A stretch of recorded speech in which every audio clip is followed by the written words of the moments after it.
സ്റ്റേജിലും സദസ്സിലും എത്തിച്ചേർന്ന ശ്രേഷ്ഠ പണ്ഡിതന്മാരെ, പ്രിയപ്പെട്ട സഹോദരന്മാരെ, ഈ വേദിയിലെ നിത്യസാന്നിധ്യങ്ങളായ ഉമ്മമാരെ, സഹോദരിമാരെ, ഇൻഷാ അല്ലാഹ് വിപുലമായി ആമുഖം പറയാതെ ഏതാനും ചില കാര്യങ്ങൾ മാത്രം വളരെ കുറഞ്ഞ സമയമെടുത്ത് സംസാരിക്കാനാണ് ഞാൻ ആഗ്രഹിക്കുന്നത്. ഏറെ മുബാറക്കായ ഒരു വേദിയിലാണ് നമ്മളുള്ളത്.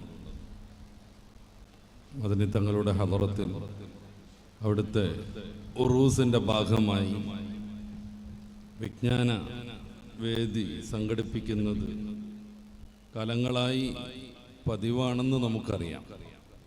അൽഹംദുലില്ലാഹ് കുറേയേറെ ആളുകൾ അതുവഴി പരിശുദ്ധ ദീനിനെ മനസ്സിലാക്കും.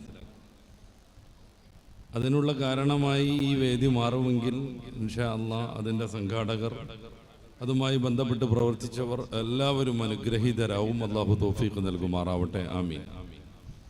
നമ്മളൊക്കെ മനുഷ്യരായതുകൊണ്ടാണ് ഇങ്ങനെ സംഗമിക്കുന്നത്. മനുഷ്യരല്ലാത്തൊരു ജീവിവർഗത്തിൻ്റെയും ലോകത്ത് ഇങ്ങനെ ഒരു സംഗമമോ സംഘാടമോ ഇല്ല. നമ്മൾ ചിന്തിക്കുന്നതും പ്രവർത്തിക്കുന്നതും പിന്നെയും പിന്നെയും പുരോഗതിയിലേക്ക് എത്തുന്നതും ഒരു 10 വർഷം മുന്നേയുള്ള ഉറൂസിൻ്റെ പോലെയല്ല ഇപ്പോഴുള്ള ഉറൂസ്. തികച്ചും മാറിയിട്ടുണ്ട്. നിരന്തരമായി മാറ്റം വരിക എന്നതാണ് മനുഷ്യ ലോകത്ത് സംഭവിച്ചുകൊണ്ടിരിക്കുന്നത്. എന്തുകൊണ്ടാണത്? അല്ലാഹു മനുഷ്യന് മാത്രം ചിന്താശേഷി നൽകി എന്നുള്ളതാണ്. കാര്യങ്ങൾ വിലയിരുത്താനും കുറേ ചെറിയ കാര്യങ്ങൾ പരിശോധിച്ച് പൊതുവായൊരു തത്വത്തിലേക്ക് എത്താനും അല്ലാഹു മനുഷ്യന് മാത്രം ശക്തി നൽകി, ബുദ്ധി നൽകി. പഴയകാലം മുതൽ, സോക്രട്ടീസിൻ്റെയും മുന്നേ മുതൽ മനുഷ്യനെ നിർവചിക്കുന്നത് ഹോമോസാപ്പിയൻ എന്നാണ്. ചിന്തിക്കുന്ന മൃഗം എന്നർത്ഥം. ഞാനെൻ്റെ ശാസ്ത്രീയമായ വിശദീകരണത്തിലേക്ക് കിടക്കല്ല. ചിന്തിക്കുന്ന മനുഷ്യനായതുകൊണ്ടാണ് നമ്മുടെ ജീവിതത്തിൽ ഇത്രമേൽ പുരോഗതിയുള്ളത്. നമ്മൾ ഇനിയും പുരോഗമിച്ചു കൊണ്ടേയിരിക്കുകയാണ്. ആകാശത്തും അതിൻ്റെ താഴെയും അന്യഗ്രഹങ്ങളിലും ഉപഗ്രഹങ്ങളിലും താമസം ഉറപ്പിക്കാൻ വേണ്ടി നമ്മൾ ചിന്തിച്ചു കൊണ്ടിരിക്കുന്നു. അതിനുള്ള പ്രയത്നം തുടർന്നുകൊണ്ടിരിക്കുന്നു. മനുഷ്യൻ എത്രമേൽ ഭൗതികമായി ഉയർന്നു വന്നാലും യഥാർത്ഥത്തിൽ മനുഷ്യൻ എന്നതുകൊണ്ട് വിവക്ഷിക്കേണ്ടത് അവൻ്റെ ആത്മാവിനെയാണ്. എൻ്റെ പ്രിയപ്പെട്ട സഹോദരന്മാരെ, നമുക്കൊക്കെ അറിയാവുന്നതുപോലെ ആത്മാവിനെ സംസ്കരിച്ചവർ വിജയിച്ചു എന്ന് ഖുർആൻ ഒന്നിലധികം തവണ പറയുന്നു. അതിൻ്റെ ഏറ്റവും വലിയ തെളിവാണ് നമ്മുടെ മുന്നിൽ കിടക്കുന്ന ഈ മഹാന്മാർ. ആത്മാവിനെ സംസ്കരിച്ചു, പടച്ച റബ്ബിലേക്ക് അവർ എത്തിച്ചു. അതുകൊണ്ട് അവരെ ഇപ്പോഴും പുകഴ്ത്താനും മാനിക്കാനും ആദരപൂർവ്വം സ്മരിക്കാനും ഒരു വലിയ സമൂഹം തയ്യാറാകുന്നു. വിജയത്തെക്കുറിച്ച് പറയുന്നിടത്ത് പരിശുദ്ധ ഖുർആൻ നമ്മളെ മൊത്തം പരിശോധിക്കുമ്പോൾ ഈ ആഖിറത്തിനെ കുറിച്ചുള്ള ചിന്ത വഴി നമ്മുടെ ജീവിതത്തെയും മനസ്സിനെയും ക്രമീകരിച്ചവരാണ് വിജയത്തിൻ്റെ അത്യുന്നതയിലേക്ക് എത്തി. അവരുടെ ജീവിതം തന്നെ ഒരു മഹാ അത്ഭുതമായി. സുജൂദിൽ കടന്ന് മരണപ്പെട്ടവരെ കുറിച്ചുള്ള കിതാബുണ്ട്, വലിയ പണ്ഡിതന്മാരെ. അല്ലാഹുവിലേക്കുള്ള മിഅ്റാജാണ് സുജൂദ്, നിസ്കാരമെന്ന് നമുക്കറിയാം. റബ്ബിനോട് അടുത്തടുത്തടുത്ത് വന്ന് അവനും സ്രഷ്ടാവാകുന്ന റബ്ബും തമ്മിൽ തീരെ ഭേദമില്ലാത്ത, വ്യത്യാസമില്ലാത്തൊരു സാഹചര്യത്തിലെത്തി റബ്ബിലേക്കുള്ള മിഅ്റാജ് നടക്കുന്നതിനിടയിൽ അവരുടെ റൂഹ് വെടിയുന്നു. കുറേ ആളുകൾ കൃത്യമായി ജീവിതം മുന്നോട്ട് കൊണ്ടുപോവുകയും എല്ലാവിധ ബാധ്യതകളിൽ നിന്നും മാറി നിന്ന് അവസാനം അവരിഷ്ടപ്പെടുന്ന പുണ്യകർമ്മങ്ങൾ വർദ്ധിപ്പിച്ച് ഭാര്യയെ അടുത്ത് വിളിച്ചിട്ട് അവരുമായുള്ള ഇടപാടുകളൊക്കെ പറഞ്ഞു തീർത്ത് അവസാനം കഫൻ പുടവ മറയിച്ചു വെച്ച് ആ കഫൻ പുടവയിൽ കയറി ധാരാളം നിസ്കരിച്ച് റബ്ബിലേക്ക് അങ്ങനെ യാത്ര പോകുന്നു. ഒമാനരാവുന്ന കോടമ്പുഴ ബാവ ഉസ്താദിൻ്റെ ഒരു കിതാബിൻ്റെ പേര് വഫയാത്തുൽ അബ്റാർ എന്നാണ്. കുറേ മഹാന്മാർ എങ്ങനെ മരണപ്പെട്ടു എന്നതിനെ കുറിച്ചാണ് അദ്ദേഹം പറയുന്നത്, പൂർവ്വഗ്രന്ഥങ്ങൾ ഉദ്ധരിച്ചുകൊണ്ട്. കുറേ മഹാന്മാരെങ്ങനെയാണ് മരണപ്പെടുന്നത്, അവരുടെ മരണത്തെക്കുറിച്ചുള്ള കിതാബ്, കുറേ മഹാന്മാർ മരിച്ചത് എങ്ങനെയെന്നുള്ളതിനെ കുറിച്ച്. ഇമാമുന ഗസാലി റളിയല്ലാഹു അൻഹുവിന്റെ മരണാനന്തരം ഹബീബായ നബി സല്ലല്ലാഹു അലൈഹി വസല്ലം തങ്ങളെ ഇമാമുന ഗസാലി തങ്ങളുടെ കുറേ ശിഷ്യർ സ്വപ്നം കാണുന്നത് അദ്ദേഹം പൂർവിക ഗ്രന്ഥങ്ങളിൽ നിന്ന് ഈ പുസ്തകത്തിൽ ഉദ്ധരിക്കുന്നു. അവർ നബി സല്ലല്ലാഹു അലൈഹി വസല്ലം തങ്ങളോട് സ്വപ്നത്തിൽ ചോദിക്കുകയാണ്, ഇമാമുന ഗസാലി മരിച്ചു വരുമ്പോൾ അവിടത്തേക്ക് വേണ്ടി എന്തായിരുന്നു പ്രത്യേകമായി തയ്യാർ ചെയ്തത് എന്ന്. നബി സല്ലല്ലാഹു അലൈഹി വസല്ലം തങ്ങൾ അവരോട് പറയുന്നു, ഞാൻ ഈസാ നബിയെ വിളിച്ചു, കലീമുല്ലാഹി മൂസ അലൈഹി സ്വലാത്തു വസ്സലാമിനെ വിളിച്ചു. അങ്ങനെ അവരോട് ഞാൻ ചോദിച്ചു, നിങ്ങളുടെ സമൂഹത്തിൽ ബനു ഇസ്രായേലരിൽ ഇത്രമേൽ മഹാനായ ഒരു പണ്ഡിതൻ ജനിച്ചിട്ടുണ്ടോ എന്ന്. അവരെല്ലാവരും പറഞ്ഞു ഇല്ലേ ഇല്ല. ദീർഘകാലം ലോകത്തെ ആത്മീയമായി നയിച്ചിരുന്ന വിഭാഗമാണ് ബനു ഇസ്രായേലർ, മഹാനായ യാക്കൂബ് നബിയുടെ സന്താന പരമ്പരകൾ. ആ ദീർഘകാലം ലോകത്തെ നിയന്ത്രിച്ച ആ ടീമിൽ ഇമാമുന ഗസാലി തങ്ങളെപ്പോലെയുള്ള ഒരു പണ്ഡിതൻ ഉണ്ടായിട്ടുണ്ടോ എന്ന് ഹബീബായ റസൂൽ അഭിമാനത്തോടുകൂടെ പൂർവിക പ്രവാചകന്മാരിൽ ശ്രേഷ്ഠരാകുന്ന റൂഹുല്ലാഹി ഈസാ അലൈഹിസ്സലാമിനോടും കലീമുല്ലാഹി മൂസ അലൈഹിസ്സലാത്തു വസ്സലാമിനോടും ചോദിക്കുന്നു. അവരങ്ങനെ ഒരാൾ ഉദ്ഭവിച്ചിട്ടില്ലെന്ന് ഹബീബായ നബി തങ്ങളുടെ ഉമ്മത്തിന്റെ പ്രത്യേകതയും ശ്രേഷ്ഠതയും സമ്മതിച്ചുകൊണ്ട് പ്രഖ്യാപിക്കുന്നു. എങ്ങനെയാണ് ഇമാമുന ഗസാലി തങ്ങൾക്ക് ഈ ഒരു അവസ്ഥയിലേക്ക് എത്താൻ പറ്റുന്നത്? നമ്മളെപ്പോലെ മജ്ജയുണ്ട്, നമ്മളെപ്പോലെ മാംസമുണ്ട്, നമ്മളെപ്പോലെ മോഹങ്ങൾക്ക് വിധേയമാവാൻ പറ്റും വിധത്തിൽ തിന്മയിലേക്കുള്ള പ്രേരണകൾ സ്ഥിരമായുണ്ട്. പക്ഷെ അതിൽ നിന്നെല്ലാം മാറി, അതിൽ നിന്ന് സമ്പൂർണമായി വിട്ടുനിന്ന് ആത്മാവിനെ സംസ്കരിക്കാനുള്ള മാർഗങ്ങളിൽ അവർ പ്രവേശിച്ചു. അങ്ങനെയാണ് അവർ ജീവിതം കൊണ്ട് ആനന്ദം കണ്ടെത്തുന്നത്. അങ്ങനെയാണ് അവർ ജീവിതത്തെ ഒരു ചരിത്രമാക്കി മാറ്റിയത്. ഇന്നും അവിടത്തെ കുറിച്ച് വാദോരാതെ പറയാൻ കോടിക്കണക്കിന് ആളുകൾ ഉണ്ടായത് അങ്ങനെയാണ്.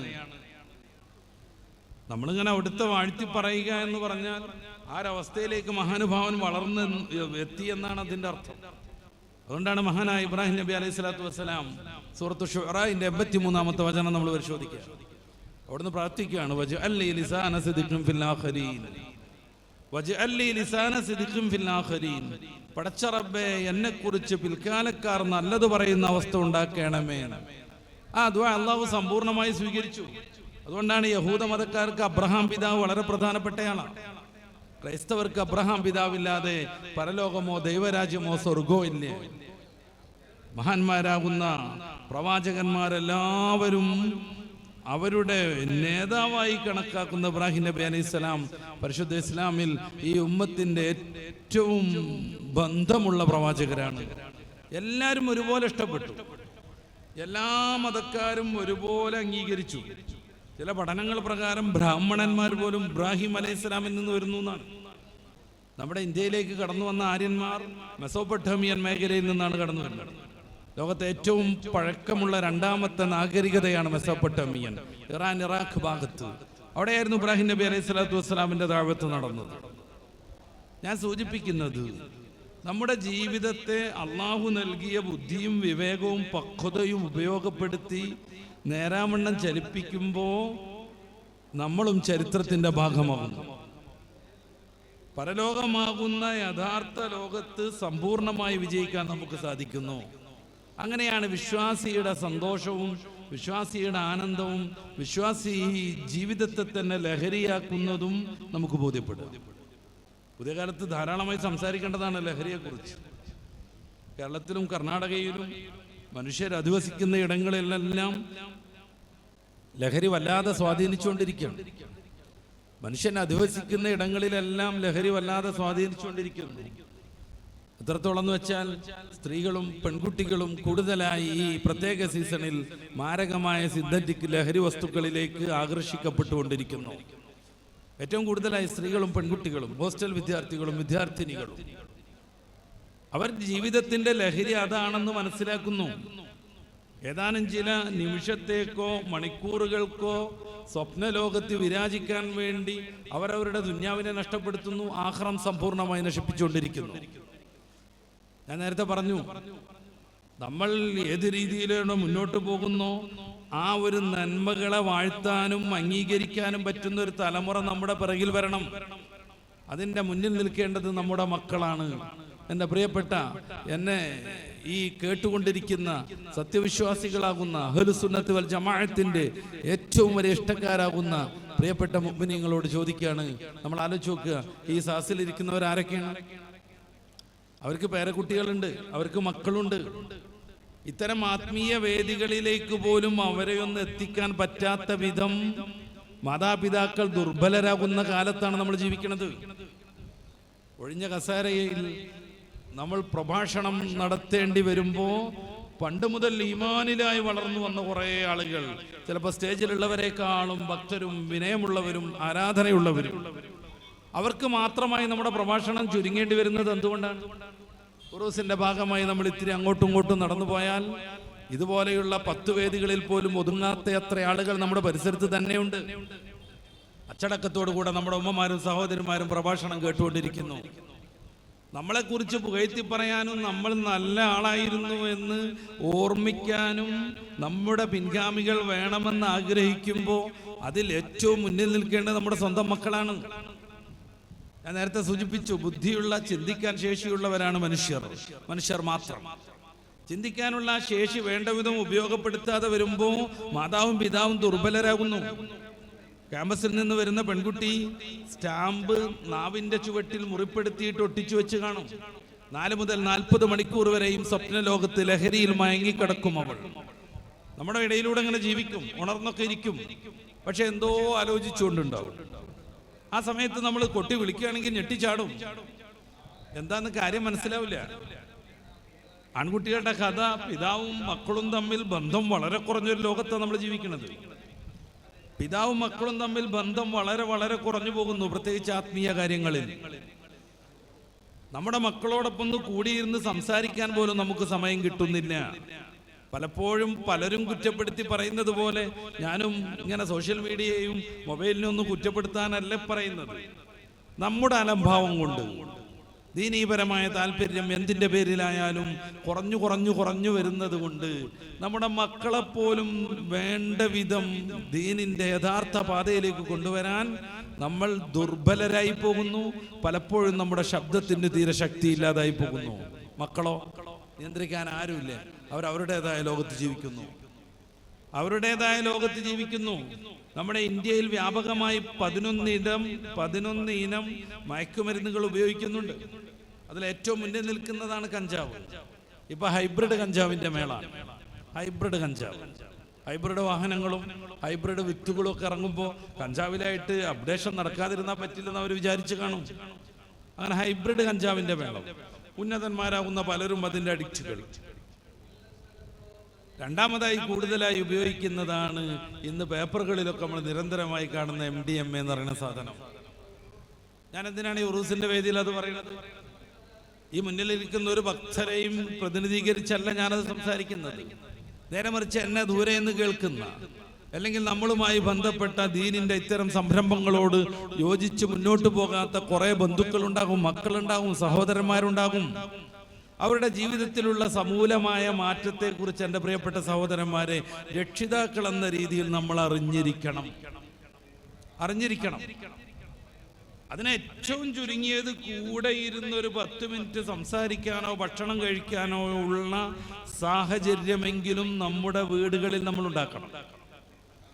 എത്ര വൈജ്ഞാനികമായ പുരോഗതി സംഭവിച്ചുകൊണ്ടിരിക്കുന്ന ഒരു സമൂഹമാണ് നമ്മൾ. മദ്രസകൾ വ്യാപകമാണ്, ശരീഅത്ത് കോളേജുകളും ദഅ്വ കോളേജുകളും ധാരാളമുണ്ട്, വലിയ വലിയ മത പഠന കേന്ദ്രങ്ങളാകുന്ന ദർസുകളുണ്ട്. എല്ലാം സമൃദ്ധമായി നിലനിൽക്കുമ്പോഴും ഒരാൾ പോലും വൈകൃതത്തിലേക്ക് അടിമപ്പെടാൻ പാടില്ലാത്ത ഈ സൊസൈറ്റിയിൽ പലരെയും നമ്മൾ ആ വശത്ത് കാണേണ്ടി വരുന്നു. പലരെയും നമ്മൾ ആ വശത്ത് കാണേണ്ടി വരുന്നു. എന്തുകൊണ്ടാണ് ആത്മീയമായി വളരെയേറെ ഉയർന്നു ചിന്തിക്കുന്ന മാതാവിൻ്റെയും പിതാവിൻ്റെയും മക്കൾ ആ ലൈനിലേക്ക് തീരെ വരാതിരിക്കുന്നത്? നമ്മൾ പലപ്പോഴും മദ്രസ സംവിധാനങ്ങളെയൊക്കെ കുറ്റപ്പെടുത്തും. മദ്രസക്ക് പോയിട്ട് എന്ത് കാര്യം? 10 വരെ മദ്രസ പഠിച്ച ചങ്ങാതിയാണ് MDMAയുടെ അഡിക്റ്റായി ഇങ്ങനെ അന്തം വിട്ട് നടക്കുന്നത് എന്നൊക്കെ നമ്മൾ ചിലപ്പോൾ പറയും. പ്രിയപ്പെട്ട സഹോദരന്മാരെ, നമ്മൾ ആരെയാണ് കുറ്റപ്പെടുത്തേണ്ടത്? മദ്രസയിൽ 1 മണിക്കൂർ കിട്ടുന്ന പഠനത്തിൽ നിന്ന് കുട്ടി രക്ഷപ്പെട്ടു വരുമ്പോൾ പിന്നെയുള്ള 23 മണിക്കൂറും അവൻ്റെ ഉസ്താദുമാരുടെ ശ്രദ്ധയ്ക്ക് അപ്പുറത്താണ്. മദ്രസയിൽ നിന്ന് പഠിച്ച തത്വങ്ങളും ആത്മീയ കാര്യങ്ങളും സ്വഭാവ വിശുദ്ധിയിലേക്ക് നയിക്കുന്ന അഖ്ലാഖിന്റെ പാഠങ്ങളും പ്രയോഗവൽക്കരിക്കാനുള്ള അവസരം നമ്മുടെ വീടിലുണ്ടോ എന്നതിനെ കുറിച്ച് ആലോചിക്കണം. അത് പ്രയോഗവൽക്കരിക്കാൻ പറ്റിയ അവസരം, മദ്രസയിൽ നിന്ന് എന്തു പഠിക്കുന്നോ അത് അപ്പടി പ്രയോഗിക്കാൻ നമ്മുടെ വീട്ടിൽ അവസരം ഉണ്ടാവണം, ഉണ്ടാക്കിയെടുക്കണം. അവർക്ക് മാതൃകയായി അത്തരം കാര്യങ്ങളൊക്കെ മാതാക്കളും പിതാക്കളും രക്ഷിതാക്കളും ആദ്യമേ ചെയ്യണം. തഹജ്ജുദ് നിസ്കരിക്കുന്ന ഉമ്മയെ കണ്ടിട്ട് മകൾ ഉണരണം. തഹജ്ജുദ് നിസ്കരിക്കുന്ന ഉമ്മയെ കണ്ട് മകൾ ഉണരണം. ഖുർആൻ സ്ഥിരമായി ഓതുന്ന വാപ്പയിൽ നിന്ന് മക്കൾ പാഠം ഉൾക്കൊള്ളണം. മൗലാന അലി റളിയല്ലാഹു അൻഹു നമുക്കറിയാം, മഹാപണ്ഡിതർ. സുന്നത്ത് നിസ്കാരം വീട്ടിലാകുന്നത് ശ്രേഷ്ഠമാണെന്ന് പറയുന്നിടത്ത് ശറഹ് മുസ്ലിമിൽ അതിന്റെ ചില കാരണങ്ങൾ വിശദീകരിക്കുന്നുണ്ട്. പള്ളിയിൽ നിന്ന് ഫർള് നിസ്കരിക്കുക, സുന്നത്ത് നിസ്കാരത്തിന് വീട്ടിൽ പോവുക, ഇതാണ് ശ്രേഷ്ഠമായ രീതി. പല കാരണങ്ങൾ പറയുന്നിടത്ത് മാനവി പറയുന്ന ഒരു കാരണം, നമ്മുടെ വീട്ടിലുള്ള മക്കൾക്കും മറ്റുള്ള അംഗങ്ങൾക്കും ഈ സുന്നത്ത് നിസ്കാരം പരിചയപ്പെടാൻ വേണ്ടിയാണെന്നാണ്. വാപ്പ പള്ളിയിൽ പോകുന്നുണ്ട്, എന്തൊക്കെയാ നിസ്കരിക്കുന്നുണ്ട് എന്നതിനപ്പുറം വാപ്പ ളുഹർ നിസ്കരിക്കാൻ പള്ളിയിൽ പോകും, ശേഷമുള്ള 4 റക്അത്ത് സുന്നത്ത് നിസ്കരിക്കാൻ വീട്ടിലെത്തും. ഇത് കണ്ട് നമ്മുടെ മക്കൾ വളരണം, നമ്മുടെ ഭാഷ സഭ്യമാവണം, വൃത്തികേട് വരരുത്. പരിശുദ്ധ ഇസ്ലാമിൽ ജനിക്കാൻ ഭാഗ്യം കിട്ടിയവരാണ് നമ്മൾ. അതിന്റെ മഹത്വം പറയാൻ വിചാരിച്ചാൽ നമ്മൾ നേരം വെളുത്താനും തീരൂല. പരിശുദ്ധ ഇസ്ലാമിൽ ഭാഗ്യം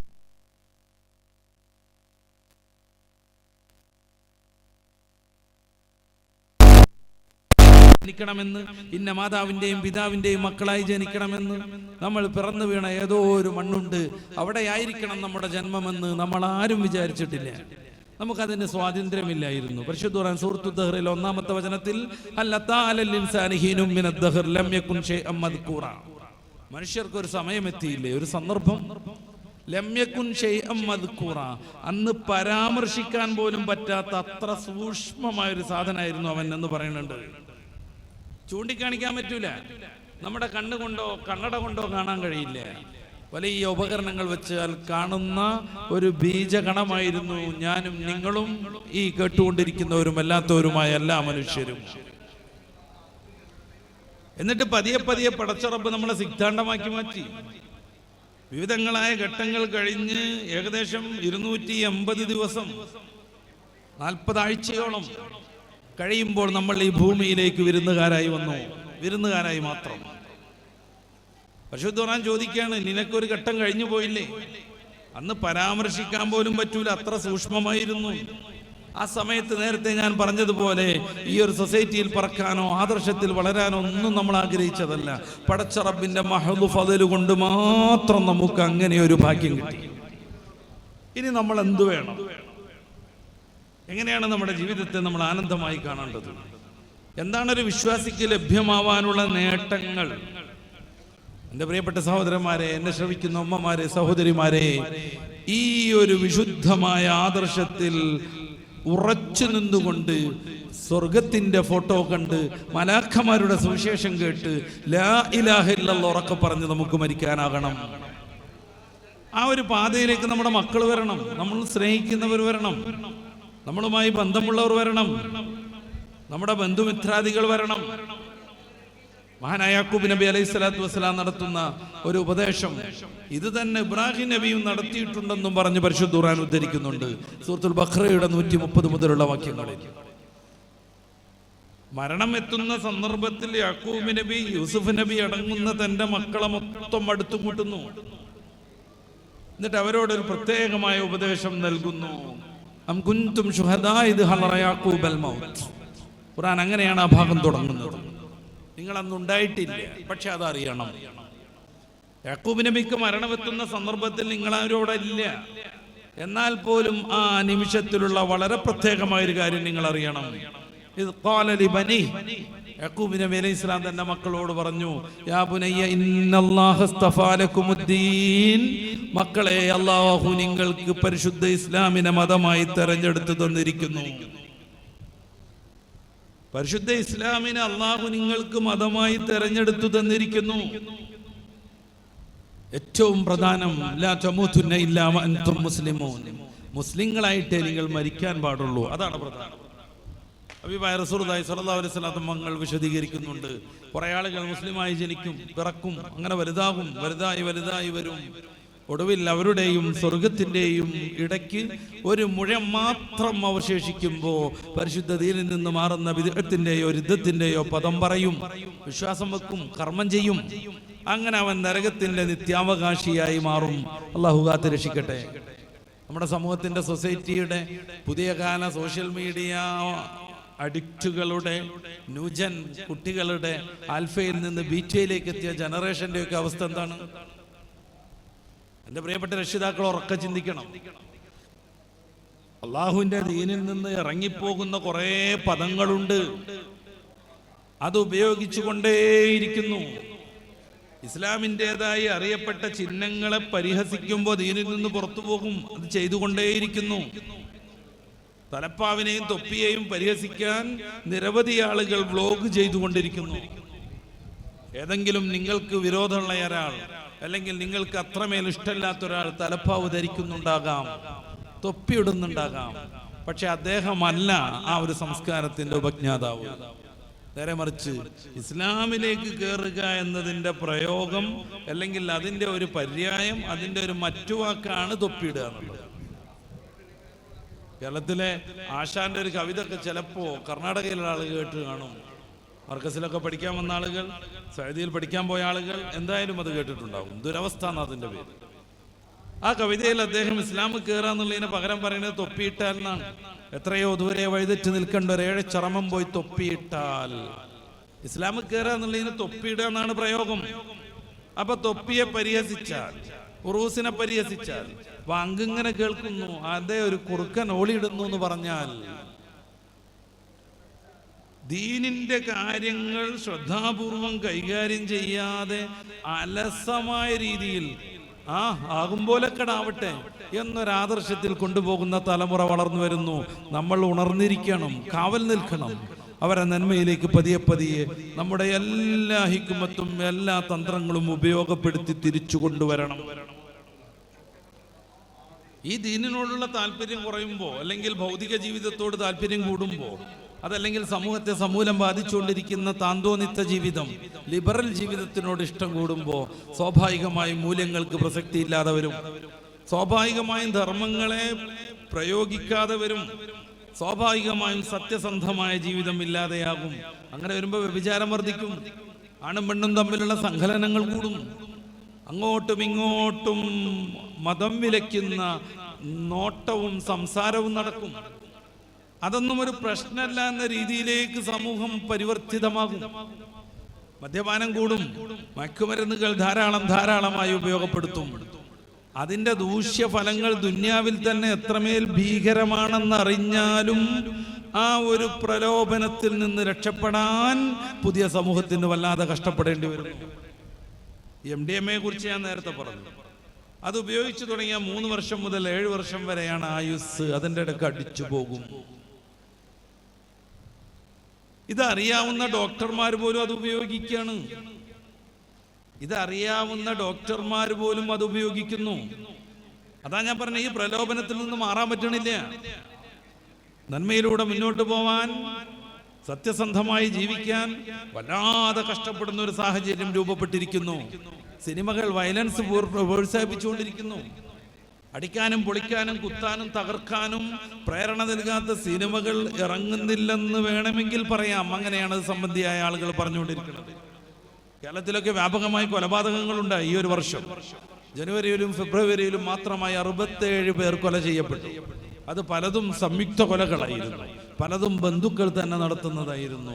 സ്വന്തം മാതാവിന് അയൽപക്കത്തിൽ നിന്ന് തേങ്ങ പൊതിക്കാനാന്നും പറഞ്ഞിട്ട് കത്തി മേടിച്ചു കൊണ്ടുവന്ന്, വലിയ കത്തി വേണമെന്നും പറഞ്ഞിട്ട് അയൽപക്കത്തിൽ നിന്ന് കത്തി കൊണ്ടുവന്ന് ക്യാൻസർ രോഗം പിടിച്ച് കീമോതെറാപ്പി നടത്തി ചലനശേഷി പോലുമില്ലാതെ കിടക്കുന്ന പാവപ്പെട്ട ഉമ്മയെ കഴുത്തും ഉടലും വേർതിരിയാൻ മാത്രം അറുത്തു കൊന്നൊരുത്തൻ, 24 വയസ്സുള്ള ഒരുത്തൻ. എന്നിട്ട് നമ്മളൊക്കെ കോയിനറുക്കുന്നത് പോലെ കത്തി ടാപ്പിൽ നിന്ന് കഴുകിയിട്ട് മൂപ്പരാൾ കൊണ്ടുപോയി അയൽവക്കത്തെ ഏൽപ്പിച്ചു. നമ്മൾ ആലോചിച്ച് നോക്കണം. സ്വന്തം മാതാവിനെ പോലീസിനോട് പറഞ്ഞു, എന്തിനാ നീ മാതാവിനെ കൊന്നതെന്ന് ചോദിച്ചപ്പോ, എനിക്ക് ജന്മം നൽകിയതിന്, എന്നെ വളർത്തി വലുതാക്കിയതിന്. മക്കളല്ല അവരുടെ തലച്ചോറ് കൊണ്ടല്ല അവർ ചിന്തിക്കുന്നത്. നേരെ മറിച്ച് മക്കൾ ചിന്തിക്കുന്നത് കഞ്ചാവ് കൊണ്ടാണ്. മക്കൾ ചിന്തിച്ചുകൊണ്ടിരിക്കുന്നത് MDMA കൊണ്ടാണ്, ബ്രൗൺ ഷുഗർ കൊണ്ടാണ്, മരിജുവാന കൊണ്ടാണ്. ഇങ്ങനെ ചിന്തിക്കുമ്പോൾ ഉമ്മ ജന്മം നൽകി എന്ന പാപം ചെയ്തവളായി തീരുന്നു. ഒന്നിലധികം കേസുകളിൽ മുസ്ലിം പേരുള്ളവർ തന്നെ കഞ്ചാവിന്റെയും മറ്റും അഡിക്റ്റുകളായി സ്വന്തം ബന്ധുക്കളെ, ഏറ്റവും ഇഷ്ടപ്പെടുന്ന കുഞ്ഞനുജന്, ഉമ്മയെ വരെ കൊല്ലാൻ അവർ മുന്നിൽ നിൽക്കുന്നു. ഈ താന്തോന്നിത്തം വളർന്നു വരാൻ പാടില്ല. ധാർമ്മികതയെ പ്രണയിക്കുന്ന എല്ലാവരും ഇതിനെതിരെ സമരത്തിലേർപ്പെടണം. സ്വന്തം മാതാവ് ജന്മം നൽകി എന്നൊരൊറ്റ കാരണത്തിനു വേണ്ടി അവരെ നിഷ്ഠൂരമായി അറുത്ത് തല വേർപ്പിഴിക്കുന്ന മക്കൾ നമ്മുടെ ആരുടെയും തറവാട്ടിൽ ജനിക്കാൻ പാടില്ല. എത്രമേൽ കഠിനാധ്വാനം ചെയ്താണ് ഈ മാതാവ് ഇവനെയൊക്കെ വളർത്തിയിട്ടുണ്ടാവുക. ഹബീബായ റസൂൽ സല്ലല്ലാഹു അലൈഹി വസല്ലം തങ്ങളുടെ അടുത്ത് വന്നിട്ട് ഒരാൾ ചോദിക്കുന്നുണ്ട്, ഞാൻ ഏറ്റവും കൂടുതൽ കാരുണ്യം ചെയ്യേണ്ടത് ആരോടാണ്? ഏറ്റവും കൂടുതൽ ഞാൻ ബന്ധപ്പെട്ട് ജീവിക്കേണ്ടത് ആരോടാണ്? ഹബീബായ റസൂൽ സല്ലല്ലാഹു അലൈഹി വസല്ലം തങ്ങൾ ചോദിച്ച മാത്രയിൽ ഉത്തരം നൽകുന്നു, ഉമ്മക്കാനിന്റെ ഉമ്മയോട്. ഉമ്മക്കാനിന്റെ ഉമ്മയോട്. നമ്മളൊക്കെ ഈ ലോകത്ത് നന്നായിട്ട് ഉഷാറായി ആരോഗ്യമൊക്കെ വെച്ച് ഓടിച്ചാടി നമുക്ക് തോന്നുന്ന താന്തോന്നിത്യങ്ങളൊക്കെ ചെയ്ത് ജീവിക്കുന്നത് എങ്ങനെയാണ്?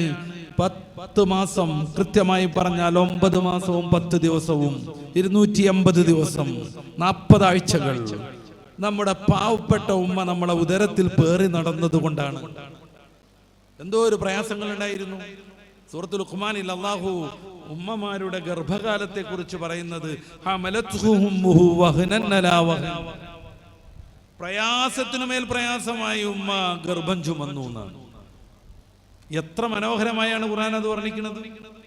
പ്രയാസം എന്നല്ല, പ്രയാസത്തിനുമേൽ പ്രയാസം. ഹബീബായ റസൂൽ സല്ലല്ലാഹു അലൈഹി വസല്ലം തങ്ങൾ ഉമ്മാനോട് നീ കൂടുതൽ ആർദ്രത, കാരുണ്യം കാണിക്കണമെന്ന് ആദ്യമായി എണ്ണി പറയുന്നു. ഈ ഒരു ഗർഭകാലം നമ്മളൊന്ന് പരിഗണിച്ചു നോക്കുക. പിന്നെ ആരോടൊന്നും അദ്ദേഹം ചോദിക്കുന്നുണ്ട്, നമുക്കറിയാവുന്ന ഹദീസാണ്. റസൂലുള്ളാഹി ഉമ്മനെ തന്നെ ആവർത്തിച്ചു പറയുന്നു, ഈ ഗർഭത്തിനു ശേഷം ഉമ്മയ്ക്കുണ്ട് നമ്മളെ ഈ ദുന്യാവിലേക്ക് സമർപ്പിക്കുന്ന പ്രസവം എന്ന മഹാപ്രഹേളിക നേരിടാൻ, വർണ്ണിക്കാനാവാത്ത വേദന സഹിക്കാൻ. നിരവധിയായ എല്ലുകൾ ഒന്നിച്ചു പൊട്ടുന്ന വേദനയുണ്ടെന്ന് പലരും പറയുന്നു. ഒരു ആരോഗ്യമുള്ള പുരുഷന് സാധാരണഗതിയിൽ സഹിക്കാൻ പറ്റുക 40 ഡൽ വേദനയാണെന്നാണ്. വേദനയ്ക്ക് മാപിനി നിർവഹിക്കാൻ പറ്റും എന്ന് പറയുന്ന സയന്റിസ്റ്റുകൾ പറയുന്നത്. ഒരു വിഭാഗം ശാസ്ത്രജ്ഞന്മാരൊക്കെ പറയുന്നത് വേദനയ്ക്ക് അങ്ങനെ ഒരു ലിമിറ്റ് അല്ലെങ്കിൽ ഒരു പരിധി, അതിനൊരു ഒരു അളക്കാനുള്ള മാപ്പിനി, ഒരു അളവുകോല് രൂപീകരിക്കാൻ പറ്റൂല എന്നാണ്. ആ പറയുന്ന സയന്റിസ്റ്റുകൾ അവർ 40 ഡൽ വേദനയെ ആരോഗ്യമുള്ള ഒരു പുരുഷന് സഹിക്കാൻ പറ്റുമെന്ന് പറയുന്നുണ്ട്.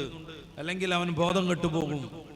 ഒരു ഉമ്മ പ്രസവ സമയത്ത് 40-ലധികം 45ഓളം ഡൽ വേദന സഹിക്കുന്നു. പക്ഷെ അവർ ബോധം കെടുന്നില്ല. അവർ ബോധം കെടൂല. തന്റെ ഉദരത്തിൽ നിന്ന് ഈ സമൂഹത്തിന്റെ സമൃദ്ധിക്ക് വേണ്ടി ജനിച്ചു വന്ന ഒരുത്തനുണ്ട്, അവനെ കാണണം. ഞാനങ്ങനെ ബോധം കെട്ട് കിടന്നാൽ ആ കുട്ടിയെ ആദ്യ നിമിഷത്തിൽ കാണാൻ കഴിയില്ല. ആ ഉമ്മയുടെ ഉപബോധ മനസ്സ് അവരോട് പറയുന്നു. റസൂലുള്ളാഹി സ്വല്ലല്ലാഹു അലൈഹി വസല്ലം തങ്ങൾ ഉമ്മക്ക് മാർക്കിട്ടു, പിന്നെയും നിന്റെ ഉമ്മനോട്. ആഗതൻ ചോദിക്കുന്നു, ഇനി ആരോട്?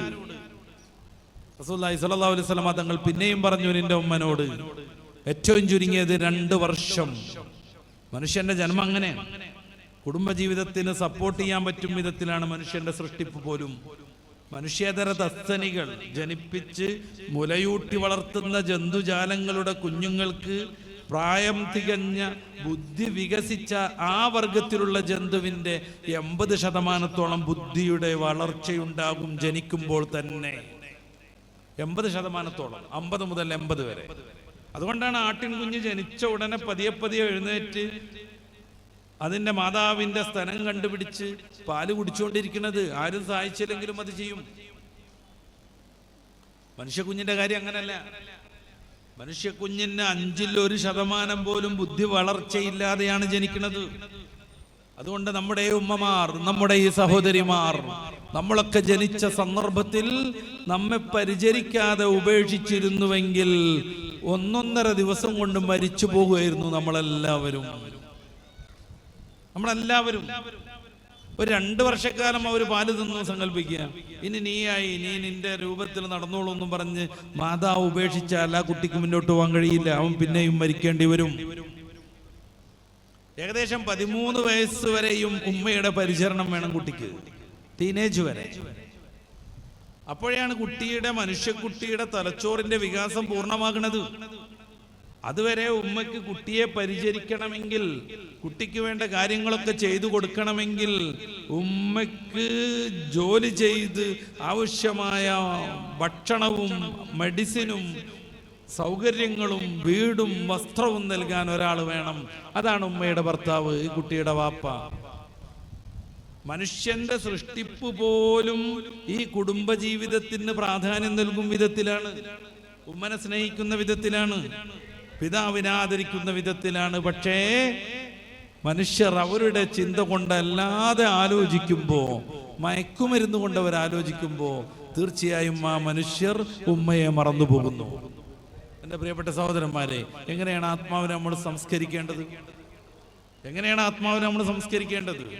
യഥാർത്ഥത്തിൽ നാം നമ്മളെ തെറ്റിദ്ധരിച്ചിരിക്കുന്നു ഈ കാണുന്ന ഈ ഭൗതികമായ രൂപമാണെന്ന്. നമ്മൾ ആലോചിച്ച് നോക്കുക, വളരെ മൂല്യം കുറഞ്ഞൊരു സാധനമാണിത്. മാർക്കറ്റിൽ പോയിട്ട് ഒരു രാസവളം വിൽക്കുന്ന കടയിലെത്തിക്കഴിഞ്ഞാൽ ഏകദേശം 1500 രൂപയ്ക്ക് വാങ്ങാൻ കിട്ടുന്ന സാധനമേ ഈ ഉയർന്നു നിൽക്കുന്ന മനുഷ്യക്കോലത്തിലുള്ളൂ. ഈ മനുഷ്യ ശരീരത്തിൽ ഏകദേശം 80% വെള്ളമാണ്. 80% വെള്ളം. നമ്മുടെ ശരീരത്തിൽ ഏറ്റവും ഹാർഡായ എല്ലുകളിൽ പോലും 20% ജലസാന്നിധ്യമുണ്ട്. പിന്നെ കുറച്ച് അയൺ, കുറച്ച് മഗ്നീഷ്യം, കുറച്ച് സിങ്ക്, ഒരു തീപ്പെട്ടി നിർമ്മിക്കാൻ മാത്രം തികയുന്ന ഫോസ്ഫറസ്, ഇങ്ങനെ കുറച്ച് മൂലകങ്ങൾ മാറ്റിവെച്ചാൽ ഇതാണ് മനുഷ്യൻ. ഈ സാധനം മൊത്തം മാർക്കറ്റിൽ പോയാൽ 1500 രൂപ 2000 രൂപയുടെ താഴേക്ക് മേടിക്കാൻ കിട്ടും. നമുക്ക് ഇത്രേ ശരീരത്തിന് മൂല്യമുള്ളൂ എന്ന് മനസ്സിലാക്കുക. ഇത്രേ ശരീരത്തിന് മൂല്യമുള്ളൂ. അതുകൊണ്ടാണ് ആഖിറത്തിൽ വിജയിക്കാനുള്ള ആത്മാവിന്റെ പരിപോഷണത്തിന് വേണ്ടി നമ്മുടെ പൂർവികർ കഠിനാധ്വാനം ചെയ്തത്. എന്നെ കേൾക്കുന്ന ഉമ്മമാർ അറിയണം. പലപ്പോഴും ദീനിന്റെ സംരംഭങ്ങളോട് പുച്ഛം തോന്നുന്ന സ്ത്രീ ജനങ്ങൾ അറിയണം.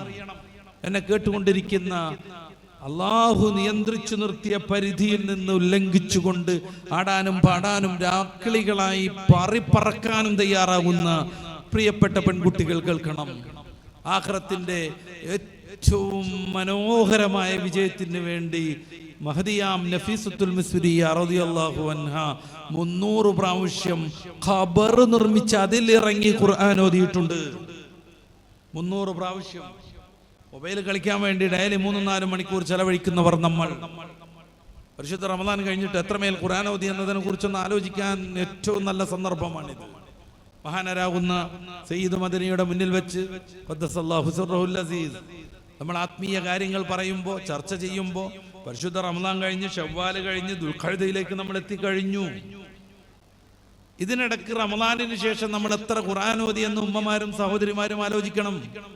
എല്ലാ ദിവസവും നമ്മൾ എത്രക്ക് നമ്മുടെ സമയത്തെ വാട്സാപ്പിലും ഫേസ്ബുക്കിലും ട്വിറ്ററിലുമായി ചെലവഴിക്കുന്നു എന്നതും ആലോചിക്കണം.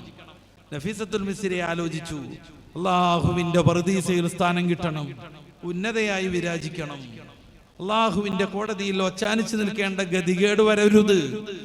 അവര് മാറ്റിവെച്ചു എല്ലാ അധർമ്മങ്ങളെയും.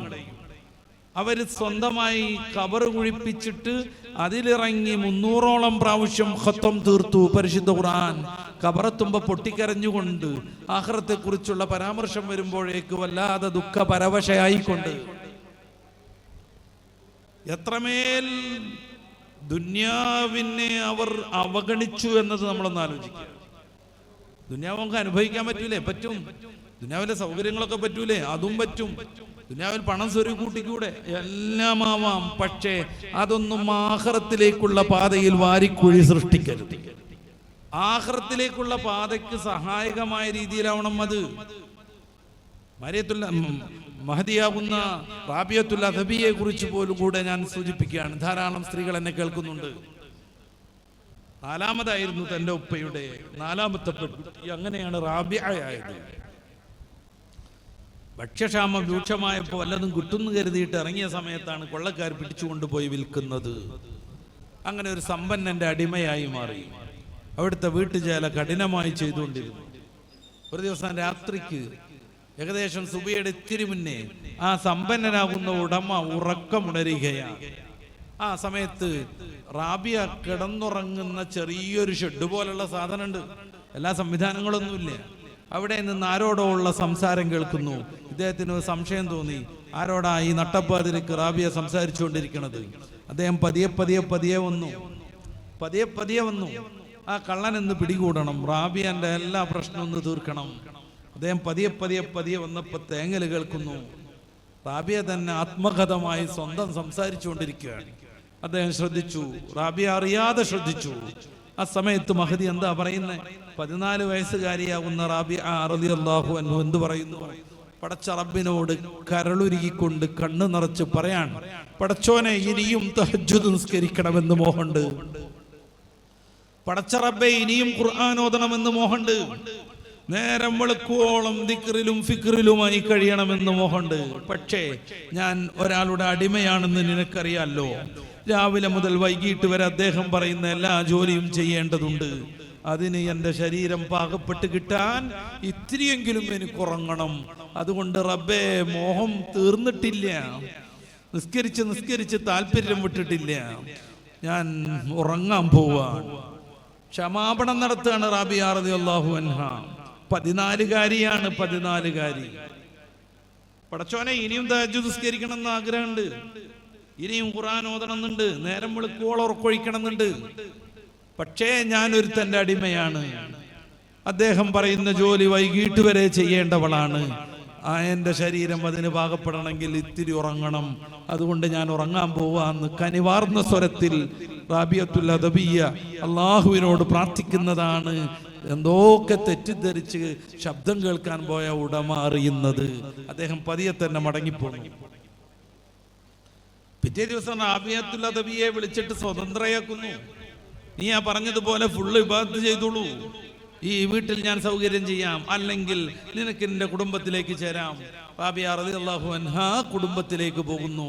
പിന്നീട് ആത്മീയ നബസ്സിലെ തിളങ്ങുന്ന താരകമായി ഇന്നും മാതൃക സൃഷ്ടിച്ചുകൊണ്ടിരിക്കുന്നു. നമ്മൾ ആലോചിച്ച് നോക്കണ്ടേ? ഒരു ദിവസം അവരൊരു കയ്യിൽ ബക്കറ്റ് നിറച്ച് വെള്ളവും ഒരു കയ്യിൽ കത്തിച്ചു പിടിച്ച ചൂട്ടുമായിട്ട് പുറത്തിറങ്ങുന്നുണ്ട്. ശിഷ്യർ ചോദിക്കുന്നു, എന്താ പരിപാടി? മഹദി പറയുന്നത്, കുറെ ആളുകൾ ഇബാദത്ത് ചെയ്യുന്നത് സ്വർഗം കിട്ടണമെന്ന് കരുതിയിട്ടാണ്. ഞാൻ സ്വർഗത്തിന് തീ കൊടുക്കാൻ പോവാ. കുറെ ആളുകൾ ഇബാദത്ത് ചെയ്യുന്ന നരകത്ത് പോകുമല്ലോ എന്നുള്ള വിഷമം കൊണ്ടാ, തെറ്റിൽ നിന്ന് മാറി നിൽക്കുന്ന നരകത്ത് പോകുമല്ലോ എന്നുള്ള വിഷമം കൊണ്ടാ ഞാൻ ഈ വെള്ളം ഒഴിച്ചിട്ട് നരകം കെടുത്താൻ പോവാൻ. അവരുടെ ചൂട്ടുകൊണ്ട് സ്വർഗത്തെ കത്തിക്കാൻ കഴിയില്ല, സത്യം. അവരുടെ ബക്കറ്റ് വെള്ളം കൊണ്ട് നരകത്തെ കെടുത്താനും സാധ്യമല്ല. എന്നാലും ആ സമൂഹത്തിന് മാതൃക പകരാൻ, അതങ്ങോട്ട് നേരെ ബോധ്യപ്പെടുത്താൻ മഹദി ഇങ്ങനൊരു രീതി സ്വീകരിക്കുകയാണ്. എന്താ സംഗതി? ഇബാദത്ത് ചെയ്യുന്നത് സ്വർഗം കിട്ടാൻ പോലും അല്ല. അള്ളാഹു നമ്മളെ പടച്ചു, അള്ളാഹു നമുക്ക് സംവിധാനങ്ങൾ ഏർപ്പെടുത്തി തന്നു. ഈ ഇബാദത്ത് ചെയ്യുന്നതും ഞാൻ പ്രഭാഷണം നടത്തുന്നതും നിങ്ങളിത് കേട്ടുകൊണ്ടിരിക്കുന്നതും പടച്ച റബ്ബ് നമുക്ക് കഴിവ് നൽകിയത് കൊണ്ടാണ്. നിരവധിയായ ആളുകൾ സംസാരിക്കാൻ കഴിയാത്തവരുണ്ട്, നിരവധിയായ ആളുകൾക്ക് ചെവി കേൾക്കാത്തതുണ്ട്.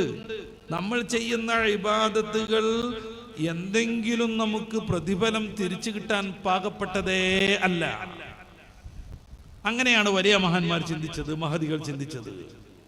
പിന്നെ എന്തിനാ ഇബാദത്ത് ചെയ്യണത്? അള്ളാഹു നമ്മളെ പടച്ചു, സംവിധാനങ്ങളൊക്കെ ചെയ്തു, അവനിങ്ങനെ ചെയ്യണമെന്ന് കൽപ്പിച്ചു, അങ്ങനെ തന്നെ അതുകൊണ്ട് ചെയ്യുന്നു. അവന് സ്വർഗം നൽകിയാൽ അത് അവന്റെ ഔദാര്യം മാത്രം, നരകത്തിലിടാണെങ്കിലോ അത് അവന്റെ നീതിയുടെ നടത്തിപ്പ് മാത്രം. മഹദിക്ക് ഇത് പറ്റിയില്ല. മൂപ്പത്തി പറയാ, ആളുകളൊക്കെ സ്വർഗം കിട്ടണം എന്ന് എഴുതിയിട്ട് ഇബാദത്ത് ചെയ്യുക, കച്ചവടം നടത്തണമായത് ലാഭം കിട്ടാൻ വേണ്ടിയിട്ട്. അതുകൊണ്ട് ഞാനത് ഇല്ലാതാക്കാൻ പോകാന്നാണ് മഹദി പറയുന്നത്. ഇത്തരം ആളുകൾ സ്വർഗത്തിന് വേണ്ടി ഇബാദത്ത് ചെയ്തില്ല. വമാ മഖ്സൂദുഹും ജന്നാത്തു അദ്ൻ വലാ നൈലുൽ മഖാം. അവരുടെ താല്പര്യം സ്വർഗം കിട്ടലല്ലായിരുന്നു, ഉന്നതമായ സ്ഥാനം ലഭിക്കലല്ലായിരുന്നു. പിന്നെയോ ഇതുവരെയും കാണാതെ, നേരാവണ്ണം ബോധ്യപ്പെടാതെ, ഒരു നിലക്കും നമുക്ക് അനുഭവിക്കാൻ കഴിയാത്ത റബ്ബിനെ ഖുർആനിലുള്ളത് കൊണ്ട്, റസൂല് പറഞ്ഞത് കൊണ്ട് അവർ അംഗീകരിച്ചു. ആ റബ്ബ് പറഞ്ഞത് മൊത്തം അവരുടെ ജീവിതത്തിലേക്ക് കൊണ്ടുവന്നു. ഇനി റബ്ബിന്റെ ഔദാര്യം കൊണ്ട് സ്വർഗത്തിൽ കിട്ടിയാൽ അത്ര സന്തോഷം. എൻ്റെ പ്രിയപ്പെട്ട സഹോദരന്മാരെ, ഈ ആത്മാവിനെ സംസ്കരിക്കാൻ നമുക്ക് കഴിയണം. ഇത് ഇന്നലെ അവസാനിച്ചിട്ടേ ഉള്ളൂ. ഷവ്വാൽ 15-നായിരുന്നു ഉഹദ് യുദ്ധം സംഭവിച്ചത്. ഷവ്വാൽ 15-ന് ഹിജ്റ 3-ാം വർഷം, ഹബീബായ റസൂൽ തങ്ങളുടെ പ്രവാചകത്വത്തിന്റെ 16-ാം വർഷം. നമ്മൾ ആലോചിച്ച് നോക്ക്, നമ്മളെപ്പോലെ മജ്ജയും മാംസവും മോഹങ്ങളും താല്പര്യങ്ങളുമുള്ള മഹാന്മാർ പരിശുദ്ധ ദീനിന്റെ സംരക്ഷണാർത്ഥം 70 പേരാണ് രക്തസാക്ഷികളാവുന്നത്. ചോദിച്ചു വാങ്ങിയവർ പോലും ഉണ്ടതിൽ, ചോദിച്ചു വാങ്ങിയവർ പോലും ഉണ്ടതിൽ, പ്രാർത്ഥിച്ച് നേടിയെടുത്തവരുണ്ട്.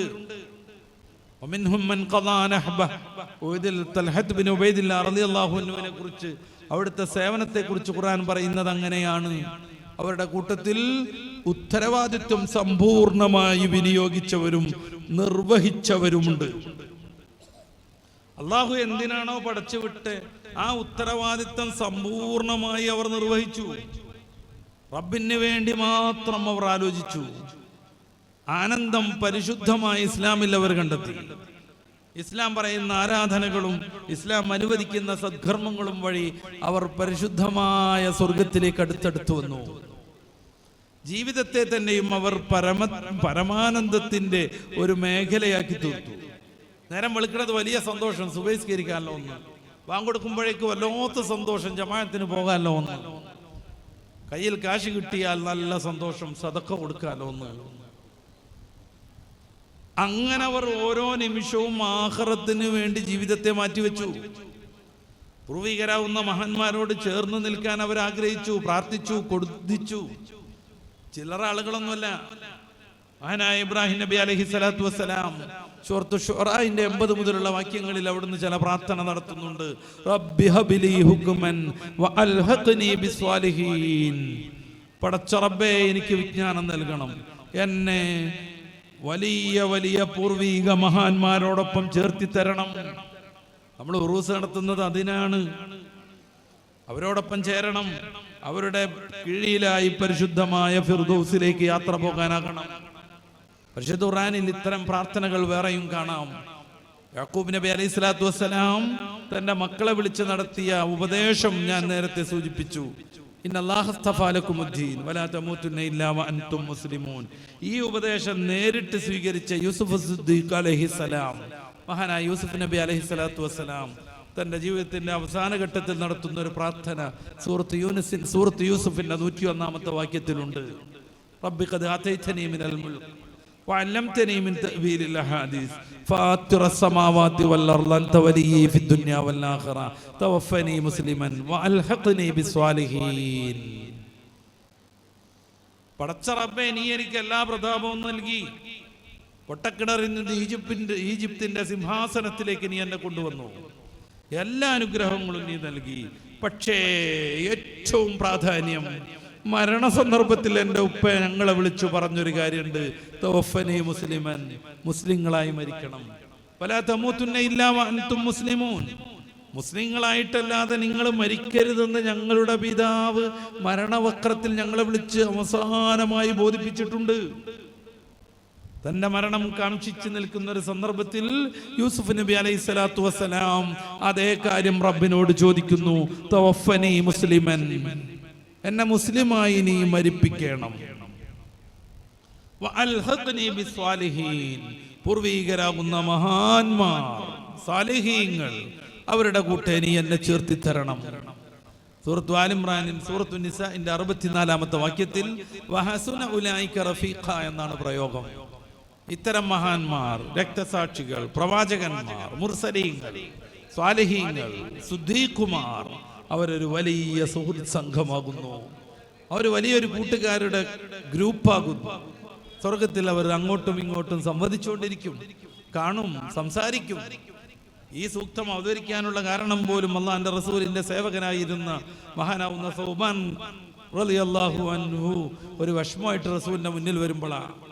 അല്ലാഹുവിന്റെ റസൂലേ, ഞങ്ങളൊക്കെ മരിക്കും, ഇനി എങ്ങാൻ ഞങ്ങൾ സ്വർഗത്തിലെത്തിയാൽ തന്നെയും സ്വർഗത്തിലെ ഏതെങ്കിലും ഒരു മൂലയിലായിരിക്കും, നേരെ മറിച്ച് അങ്ങ് സ്വർഗത്തിലെ ഉന്നതനായിരിക്കും. അപ്പോ അങ്ങയെ കാണാൻ ഞങ്ങൾക്ക് സ്വർഗത്തിലൊരു അവസരം കിട്ടിയെന്ന് വരില്ല. അങ്ങയെ കാണാത്തൊരു ജീവിതം ഒരു ദിവസം ഞങ്ങൾക്ക് ഓർക്കാൻ വയ്യ. അല്ലാഹുവിന്റെ റസൂൽ ഒരു മറുപടിയും പറഞ്ഞില്ലേ, അള്ളാഹുവിന്റെ തീരുമാനത്തെ കാത്തിരുന്നു. അങ്ങനെയാണ് പടച്ച റബ്ബ് ജിബ്രീൽ അലൈഹിസ്സലാം മുഖേന ഈ ഒരായത്ത് ഇറക്കുന്നത്. അള്ളാഹുവിനെ വഴിപ്പെട്ടവർ, റസൂലിനെ വഴിപ്പെട്ടവർ, അവർ സിദ്ദീഖുമാരോടൊപ്പം, ശുഹദാക്കളോടൊപ്പം, നബിമാരോടൊപ്പം, സ്വാലിഹീങ്ങളോടൊപ്പം ആയിരിക്കും. വഹസുന ഉലൈക റഫീഖ, അതൊരു വലിയ ഏറ്റവും മനോഹരമായൊരു സുഹൃത്ത് സംഘമാകുന്നു. ആ ഒരു സംഘത്തിൽ ഇടം തേടാനാണ് നമ്മൾ പ്രയത്നിക്കേണ്ടത്.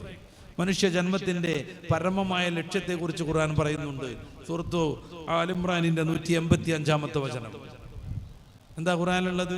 കുല്ലു നഫ്സിൻ ദായിഖത്തുൽ മൗത്ത്, എല്ലാ ആത്മാവും മരിക്കുക തന്നെ ചെയ്യും.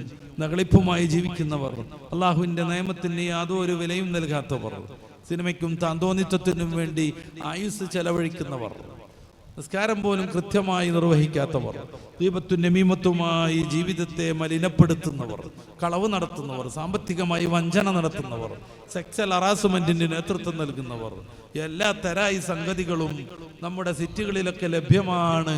അതുകൊണ്ട് ഈ ലോകത്തെ, ഈ ജീവിതത്തെ അടിച്ചു പൊളിച്ച് തീർക്കണ്ടേ എന്ന് വിചാരിക്കുന്നവർ എല്ലാവരും അവരുടെ അധികാരം അവസാനിക്കും, അവരുടെ അഹങ്കാരം തീരും, നകളിപ്പ് മാറ്റിവെക്കേണ്ടി വരും. ലോകത്തെ സമൂലം മാറ്റിമറിച്ച എത്രമേൽ സയന്റിസ്റ്റുകൾ കടന്നുപോയി. അവരാരും മരിക്കാതിരുന്നോ? അവരുടെ ജീവിതത്തെ ഇത്തിരി കാലത്തേക്ക് മുന്നോട്ട് കൊണ്ടുപോകാൻ അവർക്ക് സ്വന്തമായി സാധിച്ചോ? 500ഓളം കണ്ടെത്തൽ നടത്തി തോമസ് ആൽവാ എഡിസൺ. അയാൾ കണ്ടുപിടിച്ചുകൊണ്ടാണ് നമ്മൾ ഈ ലൈറ്റ് ഇട്ടിരിക്കുന്നത്. അയാൾ കണ്ടുപിടിച്ചതുകൊണ്ടാണ് നമ്മൾ വാഹനത്തിൽ കയറി വരുന്നത്. 500ഓളം കണ്ടെത്തൽ ചില്ലറ സംഗതിയല്ല. അത്രമേൽ വലിയ ഭൗതികമായ കണ്ടെത്തലുകൾ നടത്തിയ ആ മനുഷ്യന് തന്റെ ജീവിതത്തെ ഒരു 2 വർഷം കൂടുതലാക്കാൻ സാധിച്ചോ? ഇല്ല. ഓരോരുത്തരും അങ്ങനെ. മാഡം ക്യൂറിയെ കുറിച്ച് പഠിച്ചവരാണ് നമ്മുടെ വിദ്യാർത്ഥികൾ. അവർ റേഡിയേഷൻ എന്ന് പറയുന്ന സാധനം ക്യാൻസർ ചികിത്സയ്ക്ക് ഉപയോഗിക്കാമെന്ന് കണ്ടുപിടിച്ചു. കുറേയേറെ ആയിരക്കണക്കിന് ലക്ഷക്കണക്കിന് ക്യാൻസർ രോഗി ആശ്വാസമായി മാറി. റേഡിയേഷൻ ക്യാൻസർ കോശങ്ങളെ കരിച്ചു കളയാൻ പര്യാപ്തമാണെന്ന് അവരാണ് കണ്ടുപിടിച്ചത്. നോബലിൽ ഫിസിക്സിൽ മരിച്ചുപോയില്ലേ? ഒരു തെറ്റുപോലും ചെയ്യാതെ ജീവിച്ചോർ മരിച്ചുപോയില്ലേ?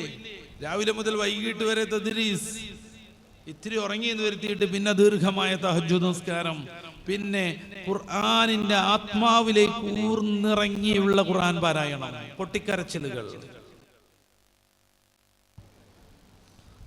ഖുർആൻ ഓതിയിട്ട് പൊട്ടിക്കരഞ്ഞുകൊണ്ടിരിക്കുക. ബഹുമാന്യരായ ഓക്കെ ഉസ്താദ് അങ്ങനെയായിരുന്നു.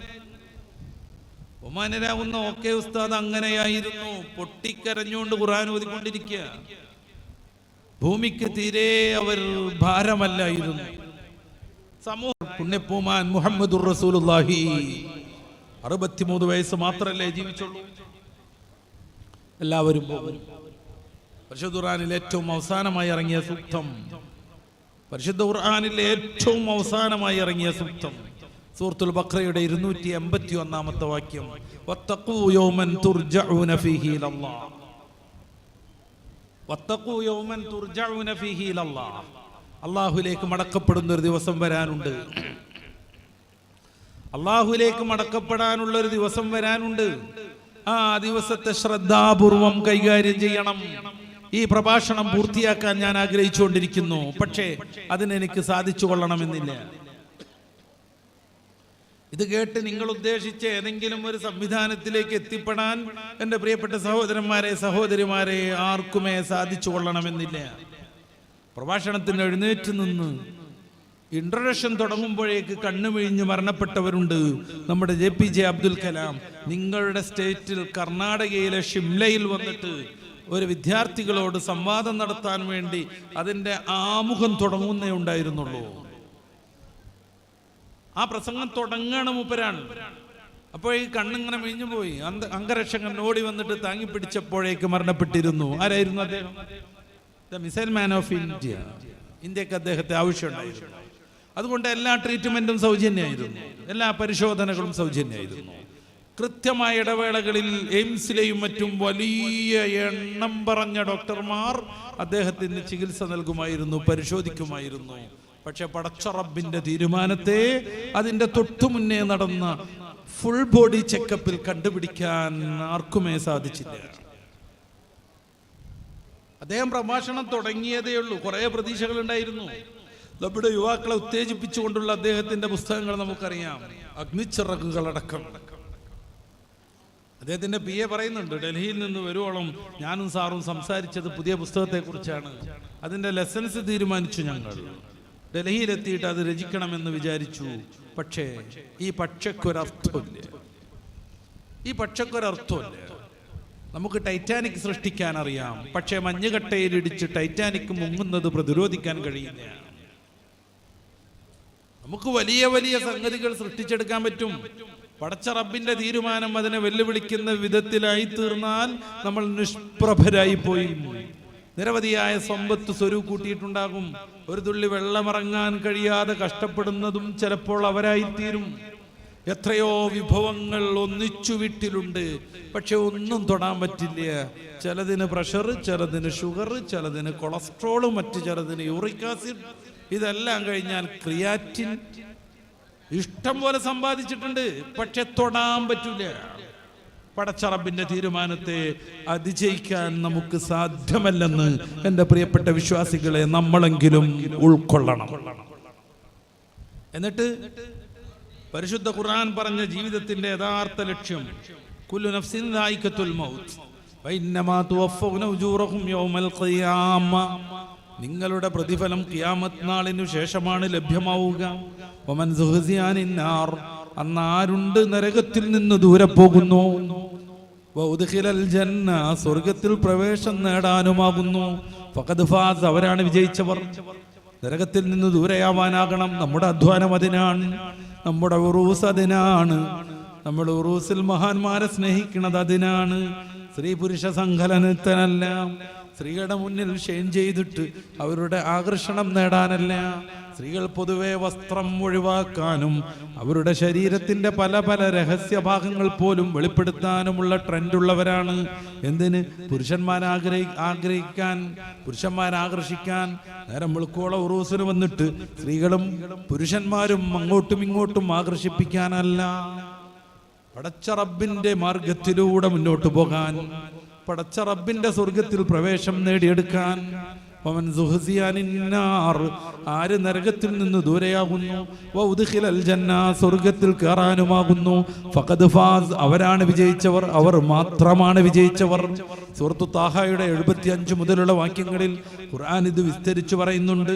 മയ്യഅതി റബ്ബഹു മുഅ്മിനൻ, ആരെങ്കിലും റബ്ബിനെ സമീപിച്ചു മുഅ്മിനായിക്കൊണ്ട്, വഖദ് അമില സ്വാലിഹാത്ത്, അവൻ നന്മ ചെയ്തിട്ടുമുണ്ട്, നന്മ ചെയ്തു, മുഅ്മിനാണ്, തിന്മകളിൽ നിന്ന് മാറി നിന്നു, മയക്കുമരുന്ന് ഉപയോഗപ്പെടുത്തിയില്ല. ഏത് പ്രലോഭനത്തിനും ഒരു പെണ്ണ് വിധേയായപ്പോ അതിന് നിന്നുകൊടുത്തില്ല. അള്ളാഹുവിന്റെ ദീനിനെ സ്നേഹിച്ചു, മുത്തറസൂലിനെ സ്നേഹിച്ചു, അങ്ങനെ നന്മയുമായി റബ്ബിനെ സമീപിച്ചു. അത്തരം ആളുകൾ ദറജാത്തുൽ ഉല നേടും, ഉന്നതമായ സ്ഥാനം നേടും. ജന്നാത്തു അദിൻ, നിത്യതയുടെ സ്വർഗം, അനന്തതയുടെ സ്വർഗം, എല്ലാവിധ സുഖാഡംബരങ്ങളുടെയും പറുദീസയാകുന്ന സ്വർഗം. തജ്രി മിൻ തഹ്തിഹൽ അൻഹാർ, അതിന്റെ താഴ്വാരത്തിലൂടെ അരുവി ഒഴുകുന്നുണ്ട്. വദാലിക ജസാഉ മൻ തസക്കാ, വദാലിക ജസാഉ മൻ തസക്കാ, ആത്മാവിനെ സംസ്കരിച്ചവർക്കുള്ള പ്രതിഫലം ഇതാണ്. വദാലിക ജസാഉ മൻ തസക്കാ, ആത്മാവിനെ സംസ്കരിച്ചവർക്കുള്ള പ്രതിഫലം ഇതാണ്. ഇതിന്റെ തൊട്ടു മുന്നേയുള്ള വാക്കിൽ, സൂക്തത്തിൽ, ആയത്തിൽ ഇതിന്റെ ഓപ്പോസിറ്റ് കാര്യം അല്ലാഹു പറയുന്നുണ്ട്. ആരാണ് റബ്ബിന്റെ അടുത്തേക്ക് മുജ്രിമൻ, തെമ്മാടിയായി എത്തുന്നത്? അത്തരം ആളുകൾ നരകത്തിൽ പതിക്ക തന്നെ ചെയ്യും. അത്തരം ആളുകൾ നരകത്തിൽ പതിക്ക തന്നെ ചെയ്യും. അതിൽ നിന്ന് ആര് രക്ഷപ്പെടുന്നു? വമൻ സുഹ്സിയാനിൻ നാർ, ആര് നരകത്തിൽ നിന്ന് രക്ഷപ്പെടുന്നു?